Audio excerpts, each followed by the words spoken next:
گناہوں کو معاف کرے گا اور اس کو اپنی جنتوں کے اندر داخل فرمائے گا۔ میرے عزیز دوستو، ان 10 دنوں کے اندر سب سے اچھا خطبہ، سب سے بہترین تقریر، سب سے خوبصورت واعظ سورۃ القدر سے بڑھ کر اور کوئی نہیں ہے، کیونکہ وہ انہی 10 دنوں کے لیے ہی نازل ہوئی ہے۔ اس کا موضوع یہ ہے کہ انا انزلناہ فی لیلۃ القدر، کہ ہم نے اس قرآن کو لیلۃ القدر میں نازل کیا ہے۔ قرآن وہ برکت والی کتاب ہے میرے عزیز دوستو، جیسا کہ آپ کو معلوم ہے کہ جس کے ساتھ یہ لگتی ہے اس کی عزتوں کو بڑھا دیتی ہے، اس کی توقیر میں اضافہ کرتی ہے۔ محمد رسول اللہ کے ساتھ لگی تو آپ کو امام الانبیاء بنا دیا، اور محمد رسول اللہ کی امت کے ساتھ لگی تو اس کو امت وسط بنا دیا، خیر امت بنا دیا۔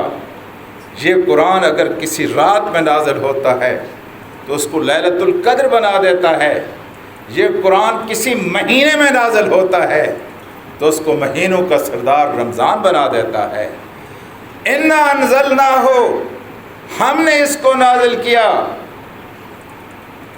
سو موٹو ایکشن کا زمانہ ہے، بات اس کی آج کل زیادہ ہو رہی ہے۔ اللہ کہتے ہیں ہم نے آج خود نوٹس لیا ہے، کسی نے فرمائش نہیں کی تھی، کسی نے مطالبہ نہیں کیا تھا، کسی نے دعا نہیں مانگی تھی، کسی نے ارمان اور تمنا ظاہر نہیں کی تھی۔ کسی انسان کے ذہن کے اندر اتنی خیر مانگنے کا تصور بھی نہیں آ سکتا تھا۔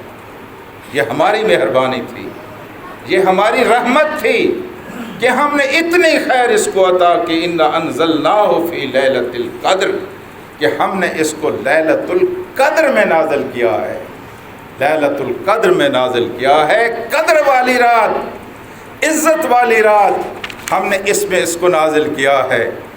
اور پھر میرے عزیز دوستو، حقیقت یہ ہے کہ اس رات کی برکت اتنی ہے کہ لیلۃ القدر وما ادراک ما لیلۃ القدر، تجھے کیا پتا یہ کتنی شانوں والی رات ہے، یہ کتنی عظمتوں والی رات ہے۔ اس رات میں اللہ تبارک و تعالیٰ کے فرشتے اترتے ہیں، اللہ کے فرشتے نازل ہوتے ہیں۔ حسن ایک آدمی تھا، اس کو بازار میں ایک بزرگ ملا، اس کو دیکھا تو اس طرح کا بندہ اس سے پہلے نہیں دیکھا تھا۔ اس بزرگ نے اس سے کہا کہ جاؤ ایک اینٹ کا ادھواڑ لے کر آؤ، اور حسن بھاگتا ہوا گیا اور اینٹ کا ادھواڑ لے کر آیا۔ پتہ نہیں اس نے بیٹھے بٹھائے 2-4 پھونکے ماری، اور پھر اس سے کہا کہ اپنے سر کا رومال اتارو اور اس اینٹ کو اس کے اندر لپیٹو، اور راستے میں اس کو دیکھنا نہیں ہے، اس کو راستے میں کھولنا نہیں ہے، گھر جا کر اس کو دیکھنا اور کھولنا۔ وہ گھر پہنچتا ہے، اس کی بیوی بھی موجود ہے، اس کی بیٹی بھی موجود ہے، لیکن جب وہ وہاں سے کپڑا ہٹاتے ہیں تو ان کی آنکھیں کھلی کی کھلی رہ جاتی ہیں۔ حیرت اور خوشی سے ان کی کوئی انتہا نہیں رہتی، کیونکہ وہ اب اینٹ کا ادھواڑ نہیں تھا، بلکہ وہ سونے کی ایک سل تھی جو ان کی قسمتوں کو بدلنے کے لیے کافی تھی۔ بیوی اور بیٹی نے سل سنبھالی، لیکن اس سے کہا کہ جاؤ اس بزرگ کو جا کر تلاش کرو۔ وہ کوئی بزرگ نہیں تھا کہ وہ خدا کا فرشتہ تھا۔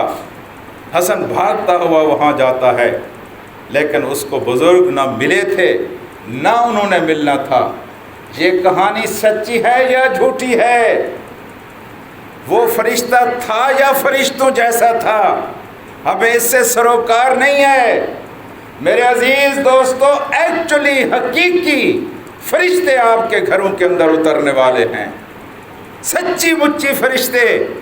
یہ کوئی مولوی کی بات نہیں ہے، یہ اللہ کا قرآن ہے۔ تنزل الملائکہ، فرشتے آپ کے گھروں کے اندر، فرشتے آپ کی حویلیوں کے اندر، فرشتے آپ کے گلیوں کے اندر آپ کے محلوں کے اندر، آپ کی مسجدوں کے اندر، آپ کی بیٹھکوں کے اندر خدا کے فرشتے اترنے والے ہیں، کہیں ایسا نہ ہو کہ اللہ کے فرشتے آپ کے گھر میں آئیں اور آپ ان کی قدر نہ کریں، آپ ان سے وہ نہ مانگیں جو حسن نے اس بزرگ سے مانگا تھا۔ سونے کی سیل کیا ہے؟ آپ کو تو خیر و برکت کے اتنے خزانے دینے کے لیے آئے ہیں کہ وہ آپ کی گردنوں کو جہنم سے آزاد کرانے کے سرٹیفکیٹ آپ کو دے کے جائیں گے۔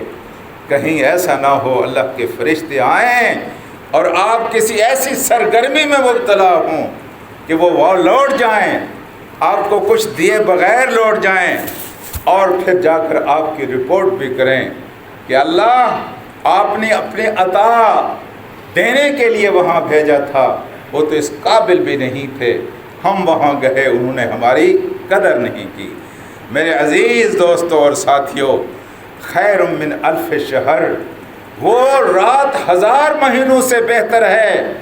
1000 مہینے میں انسان کی خیر و بھلائی کے جتنے فیصلے ہو سکتے تھے، اس رات میں اللہ تبارک و تعالی نے اپنے قرآن کو اتار کر خیر و بھلائی کا اتنا بڑا فیصلہ فرما دیا کہ رہتی دنیا تک لوگ اس قرآن سے فائدہ اٹھا کر جہنمی ہیں تو جنتی بنتے رہیں گے، بد نصیب ہیں تو خوش نصیب بنتے رہیں گے، ان کی قبریں روشن ہوں گی، حشر کے میدان میں ان کے لیے آسانیاں پیدا ہوں گی۔ میرے عزیز دوستو، اور اسی طرح ایک دوسری مثال سمجھ لیجئے، کسی شہر کے اندر 2 دوست تھے اور دونوں ایک ساتھ کام کرتے تھے، دونوں غریب تھے اور دونوں ریڑھی لگاتے تھے اور دونوں خواب دیکھا کرتے تھے۔ کوئی سامنے کار گزرتی تو کہا کرتے تھے کبھی ہماری بھی یہ کار ہوگی۔ ریڑھیوں کے سامنے اونچے اونچے مکان کھڑے ہوتے تھے، کہا کرتے تھے کہ کبھی ہمارا بھی یہ مکان ہوگا۔ اور پھر اس طرح ہوا کہ ایک دوست تو ریڑھی لگاتے رہ گیا، دوسرے دوست کو سعودی عرب کا ویزا ملا، دوسرے دوست کو سعودی عرب کا اقامہ ملا، وہاں اس نے کاروبار کیا، پھر اس کے دن بدلتے گئے، ہزاروں سے لاکھوں میں، لاکھوں سے کروڑوں میں، کروڑوں سے اربوں میں چلا گیا۔ 5 سال کے بعد اس نے پیسے بھیجے، اس چھوٹے سے شہر میں ایسا مکان بنایا کہ بڑے بڑے سردار اور جگیردار اس کے مکان کو دیکھنے کے لیے گئے۔ اگلے 5 سال میں اس نے اپنے ضلع ہیڈ کوارٹر پر ایسی کوٹھی بنائی کہ اس کو دیکھنے کے لیے وہاں حیران ہو گئے لوگ۔ پھر اس نے پاکستان کے ہر بڑے چھوٹے شہر میں تاج محل جیسے مکان بنائے اور کارخانے لگائے۔ پیسے اتنے کہ گنے نہیں جا سکتے تھے، دولت اتنی کہ سمیٹی نہیں جا سکتی تھی، یہاں تک گزرتے گزرتے اس کی زندگی کے 80 سال ہو گئے۔ پھر جب وہ پاکستان آیا تو اس کے ذہن میں خیال آیا کہ اپنے دوست کو جا کر دیکھے۔ اس نے دوست کو دیکھا، اس کے بھی 80 سال گزر چکے تھے، وہ اسی طرح ریڑھی لگا رہا تھا، اس کے ساتھ اس کا بیٹا موجود تھا، اور یہ مال و دولت کا شہزادہ جب اس کے پاس پہنچا، حسرت کی نگاہ سے اس نے اس کو دیکھا۔